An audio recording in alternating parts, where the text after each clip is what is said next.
जब तक दे रहा है जब तक लेते रहिए। लोग थोड़ा परेशान तो है कि हमारी आबादी बढ़ रही है।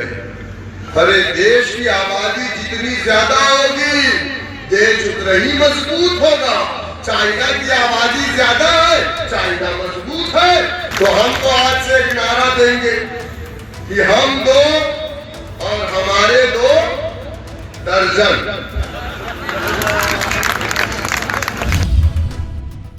बुजुर्गों, बाप नाराज हुआ, बाप ने कहा नहीं काशी के साथ मत जाना। आज हमारे यहाँ भी है। अब तो अल्हम्दुलिल्लाह पहले से बहुत चेंज आया, वरना अब्बा समाजवादी में रहता था और बेटा वैसी साहब की तकरीर अपने अब्बा को सुनाता था। अब तो अल्हम्दुलिल्लाह बदलाव आया। जो बच्चे 10 साल के थे आज 22 साल के हमारे वोटर हैं। जो 20 साल के थे आज 32 साल के हैं, बच्चे के बाप हैं। और अल्हम्दुलिल्लाह हम तो कहेंगे कि ज्यादा से ज्यादा बच्चे पैदा करें आप लोग।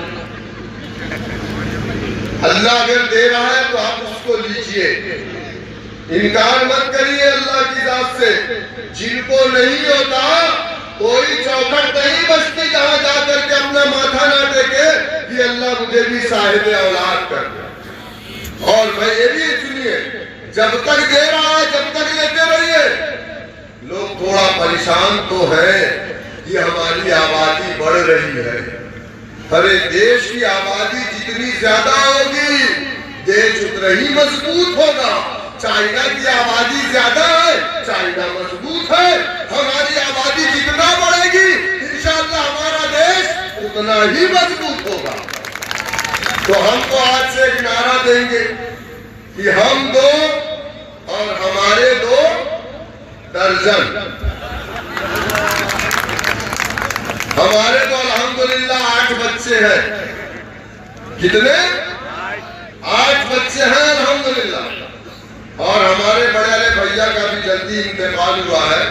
आप लोग दुआ करिए अल्लाह सुब्हानहू व तआला उन्हें जन्नतुल फिरदौस में आला मकाम अता फरमाए। हमारे बड़े भैया के अल्हम्दुलिल्लाह 16 बच्चे। और सुनिए, हमारी वालिदा अपनी हयात से 97 साल हमारी वालिदा की उम्र है और कम से कम 72 उनके नाती और पोते जवान 6-6 बेटे। तो ये घबराहट क्यों है हमारी तादाद पे? क्यों है? जो लोग शादी नहीं करते वही लोग ज्ञान दे रहे हैं, कह रहे हिंदू भाइयों 4 बच्चे पैदा करो। हम तो कह रहे हिंदू भाइयों 4 नहीं 14 बच्चे पैदा करो ताकि हमारा देश और मजबूत हो। लेकिन आज 60% नौजवान हमारे देश, हमारा सबसे जवान देश हमारा है। 60% आबादी हमारी नौजवानों की है इस देश में अल्हम्दुलिल्लाह। तो ये लोग घबरा क्यों रहे भाई? जो लोग शादी नहीं कर रहे हैं वही ज्ञान दे रहे हैं। अरे जो लोग खुद बच्चे पैदा नहीं कर रहे पहले वो बच्चे पैदा करें, वो शादियां करें। अगर कोई दिक्कत है कोई परेशानी है तो हमारी पार्टी में बहुत सारे हकीम हैं, आप उनसे संपर्क करिए। बढ़िया वाली चटनी बनाइए खाइए, इंशाअल्लाह फायदा होगा। अपने बच्चों को दीनी तालीम नहीं दे सकता, सरकारें उसके लिए भी हमें रोकती। इसलिए मुरादाबाद में कई 100 मदारिस को बंद कर दिए गए। क्या मेरी बात गलत है? हमारे मदारिस को आतंकवाद का अड्डा कहा जाता है। क्यों? हमारी दाढ़ी और टोपी और हमारी बच्चियों के नकाब और हिजाब को खींचा जाता है। गोश्त के नाम पर 2014 से अब तक 200 मुसलमानों की मॉब लिंचिंग हो गई।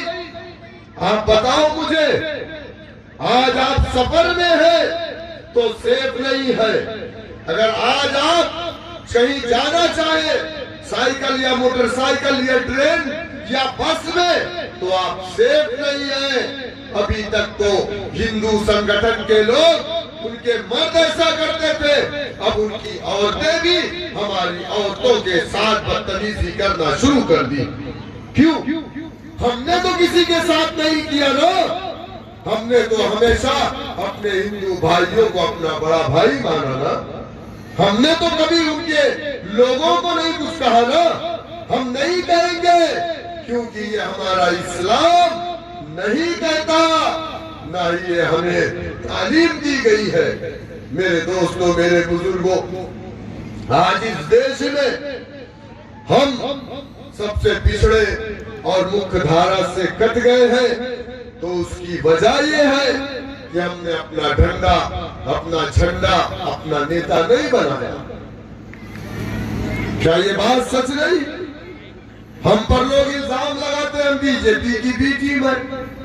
आप मुझे बताओ, मैं मुसलमान हूं और मुझ पर इल्जाम लगाने वाला भी मुसलमान है, लेकिन गौर से देखना कि मुझ पर इल्जाम लगाने वाला, खड़ा होकर के पेशाब करने वाला और शाम को दारू पीने वाला और मुरादाबाद में दारू की दुकान चलाने वाला मुझे कहता है कि मैं बीजेपी की बेटी हूं।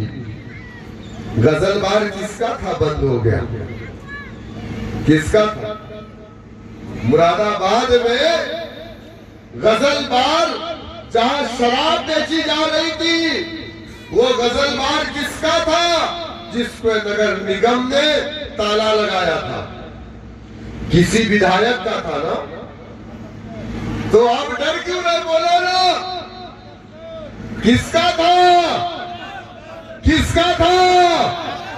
कमाल अख्तर ने कहा था ना कि हमारा कैंडिडेट बीजेपी के दफ्तर से भेजा जाता है। क्या मेरी बात गलत हुई कि शराब बेचने वाले, शराब पीने वाले हम पर इल्जाम लगा रहे हैं? ऐसे लोगों की तो चांद की गवाही भी न मानी जाए। और इल्जाम किस पर लगा रहे हैं? एक दाढ़ी, एक टोपी, एक शेरवानी वाले पर, जो 5 वक्त का नमाजी है, जो अपने सर पर हमेशा नालेन मुबारक लेकर के चलता, उस पर इल्जाम लगा रहे हैं। मेरे दोस्तों, मेरे बुजुर्गों, आज जो चीजें हमारे ऊपर है, आज जो जुल्म, ज्यादती, अन्याय, अत्याचार, जो भी आप सब जानते हैं, कोई कहीं से कुछ छुपा नहीं। काशीराम पर इल्जाम लगा। इल्जाम किसने लगाया? मुसलमानों ने नहीं लगाया। काशीराम पर इल्जाम काशीराम के समाज के लोगों ने लगाया, जो पुराने कांग्रेसी थे। जैसे हम पर इल्जाम कोई हिंदू भाई नहीं लगाता, हम पर इल्जाम कोई दलित नहीं लगाता। हम पर इल्जाम लगाने वाले वही लोग हैं जो हमारे कलमा को भाई है, क्योंकि वो पुराने समाजवादी या बीएसपी या कांग्रेस पार्टी के नेता हैं। मेरे दोस्तों, मेरे बुजुर्गों, बाप नाराज हुआ, बाप ने